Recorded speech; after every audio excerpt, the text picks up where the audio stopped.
Hi everyone, this is all from Jose IAS academy. இந்த வீடியோவில் நம்ம என்ன பார்க்க போகிறோம் அப்படின்னா, ரொம்ப இன்ட்ரெஸ்டிங்கான ஜாகிரபி சப்ஜெக்டை இன்னும் இன்ட்ரெஸ்டிங்காக மேப் ஸ்டடி மூலமாக ஃபுல் மார்க் எடுக்கலாம் அப்படிங்கிறது தான் பார்க்க போகிறோம். வாங்க இன்னைக்கான மேப்குள்ளே போகலாம். Jose map study number 10. இதுக்கு முன்னாடி 9 மேப் கம்ப்ளீட் ஆயிடுச்சு.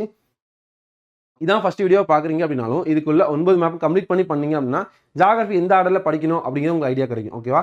அதே மாதிரி இந்த ஜாகிரபிக்கான ஃபுல் பிடிஎஃப் வேணும் அப்படின்னாலும் கீழே உள்ள டிஸ்கிரிப்ஷனில் பிடிஎஃப் அப்படிங்கிற ஒரு இது இருக்கும். இல்லை அப்படின்னா நீங்கள் இதில் உள்ள நம்பர்ஸ்க்கு வந்து பிடிஎஃப் மேப் பிடிஎஃப் அப்படின்னு டைப் பண்ணுங்கள். உங்களுக்கான மேப் பிடிஎஃப் ஆப்பில் வந்து பை பண்ணுற மாதிரி இருக்கும். நீங்கள் ஆப்பில் பை பண்ணி ஓவரால் டோட்டலாகவே நீங்கள் வாங்கிக்கலாம். உங்களுக்கு ட்ராப் பண்ண டைம் இருக்குன்னா நீங்கள் வாங்கிக்கோங்க. இல்லை அப்படின்னா ஓவராலாக கம்பைண்டாக வந்து ஒரு 80 மேப்ஸ் வரும். அந்த 80 மேப்புமே வந்து நீங்கள் பை பண்ணி வாங்கிக்கலாம். ஓகே, நீங்கள் என்ன மேப் பார்க்க போகிறோம் அப்படின்னா இந்தியாவோட புகழ்பெற்ற கோடை வாழிடங்கள். இந்தியாவோட புகழ்பெற்ற கோடை வாழிடங்கள் தான் பார்க்க போகிறோம். அதில் ஃபஸ்ட்டு மேலே சிம்லா, ஹிமாச்சல் பிரதேஷில் சிம்லா. ஹிமாச்சல் பிரதேசில் முக்கியமான கோடை வாழிடம் சிம்லா அப்படின்னு சொல்லுவாங்க. ஓகேவா?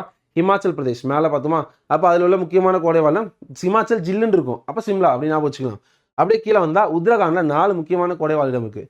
ராணிகட், முசௌரி, நைனிடால், அல்மோரா. இன்னொரு டைம் ராணிகட், முசௌரி, நைனிடால், அல்மோரா. இன்னும் ஒரே ஒரு டைம், எல்லாமே டிஃப்ரெண்டான நேம். அதான் அகைன் சொல்கிறேன். இது ஒரு டைம் கேட்டால் பியூகி கொஸ்டின். எதில் பியூகி கேட்டாங்கன்னா டார்ஜிலிங் கோடை வாழிடம் எந்த மாநிலத்தில் உள்ளது அப்படின்னு கேட்டிருந்தாங்க. என்ன மாநிலம்? மேற்கு வங்காளம். இதே மாதிரி மேற்கு வங்காளத்தை ஃபுல்லாத்தையும் கம்பைல் பண்ணிட்டேன். சரியா? ஓகே, ஹிமாச்சல் பிரதேஷில் சிம்லா, உத்தரகாண்டில் முசௌரி, நைனிடால், ராணிகட், அல்மோரா. ராணிகட், முசௌரி, நைனிடால், அல்மோரா. ஓகேவா? அடுத்து மேற்கு வங்காளத்தில் டார்ஜிலிங். மேற்கு வங்காளத்தில் டார்ஜிலிங். அதுக்கடுத்து தமிழ்நாட்டில் 3 இருக்குது. ஊட்டி, கொடைக்கானல், ஏற்காடு. எல்லாருக்குமே தெரிஞ்சிருக்கும். ஊட்டி அப்படிங்கிறது என்ன சொல்லுவாங்கன்னா மலைகளின் ராணின்னு சொல்லுவாங்க. என்னது?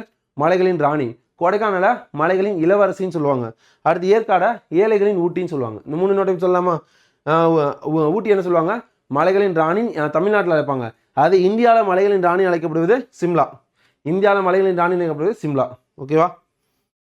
அடுத்து ஏழைகளின் ஊட்டின்னு அழைக்கப்படுவது ஏற்காடு. ஏற்காடு அப்படின்னு வச்சுக்கலாம். அடுத்து மலைகளின் இளவரசின்னு அழைக்கப்படுவது கொடைக்கானல். அடுத்து கேரளாவில் மூணாறு.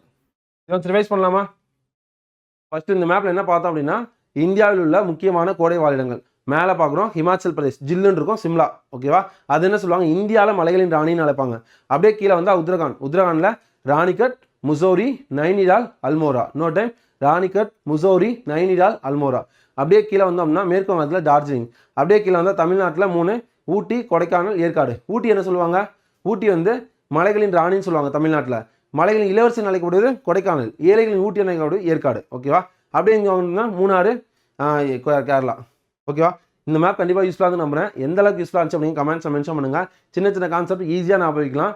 நீங்கள் ஒரு சைடு கேப்பில் பிரேக் எடுக்கிற கேப்பில் இல்லாட்டா ஏதாவது ரிவைஸ் பண்ணுற கேப்பில் வந்து நீங்கள் இதை பார்த்துலாம். இல்லாட்டா ஒரு சப்ஜெக்ட் இன்னொரு சப்ஜெக்ட் மாறுவீங்களா, மாறும் போது இது இன்டர்மீடியட்டில் பார்த்தீங்க அப்படின்னா இன்னுமே கொஞ்சம் ஆக்டிவாக இருக்கும். நீங்கள் வேறு இதெல்லாம் நோட் பண்ண வேணாம். நீங்கள் மைண்டில் தெளிவாக சொல்கிறதா ஒரு 5 நிமிஷம் பாருங்கள், அதுவே போதும். கண்டிப்பாக அந்த மேப் யூஸ்ஃபுல்லாக இருந்து நம்புறேன். எந்த அளவுக்கு யூஸ்ஃபுல்லாக இருந்துச்சு அப்படிங்கிறத கமெண்ட்ஸில் மென்ஷன் பண்ணுங்கள். கம்ப்ளீட்டட் அப்படின்னா சார் 10 மேப்ஸ் வந்து கம்ப்ளீட் பண்ணிட்டோன்னு போடுங்க. நீங்கள் கம்ப்ளீட் பண்ணால் ஒருத்தர் போட்ட உடனே அடுத்த மேப் உங்களுக்கு வரும்பா. டெய்லி மார்னிங் வரும். உங்களுக்கு எதுக்காக அந்த சின்ன கேப் விடும்? 2 நாள் தான் கேப் விடும். இந்த கேப் எதுக்கு அப்படின்னா வேறு எதுவுமே இல்லை.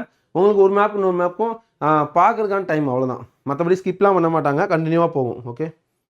ஓகேப்பா, தேங்க்யூ.